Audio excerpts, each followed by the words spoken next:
Christiana, you have enormous challenges ahead. You have enormous challenges to focus the world back to climate change.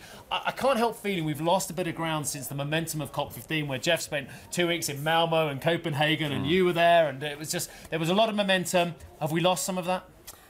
You know, I think we did lose the good mood on climate change around the world, but the good news is we've totally recuperated that.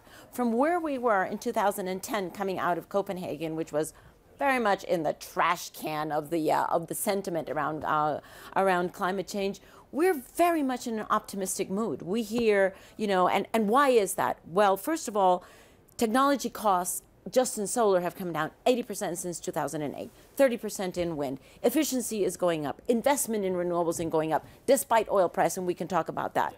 We have much more legislation. We have the major two countries already talking to each other and already agreeing that they're going to work together. And we have all the rest of the countries completely committed to continuing a process that they started 3 years ago and that none of them have stepped out of, to say we are going to come to an agreement. And quite different to what we had in Copenhagen, a whole year in advance, we already have a draft of that agreement. We did not have that in Copenhagen. Yeah, I think being at Denmark for 2 weeks gives me the right to be a little skeptical. Okay. But what was interesting, I thought, look, the global financial... Were you inside or outside? I was inside and I was outside and I was queuing. It was colder like, than this. It was very cold. Half the prime ministers of Europe. But look, we had the global financial crisis. I think that was a tremendous setback for the process. What we've had since then is a sort of unilateral approach, and that's taken us forward so far, but somehow we can't get the needle moved big style with an international agreement on something like a carbon tax.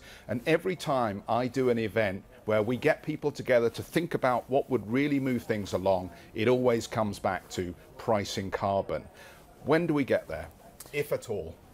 Well, interestingly enough, we already have carbon markets of different variations in 30 jurisdictions. That doesn't make the headlines because they are local markets.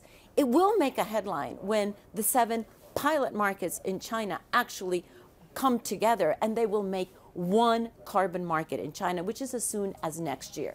Once you have a one carbon market in China, that will establish a price for carbon in China, and I can't imagine that that would not have a ripple effect throughout the rest of the world. But it's not Paris. So many, but it won't happen at Paris. But it will so get should we lower our expectations going into Paris of what we'll get? No, because Paris is not about operational details. Frankly, establishing a price has now become one of the ways in which you get to the point.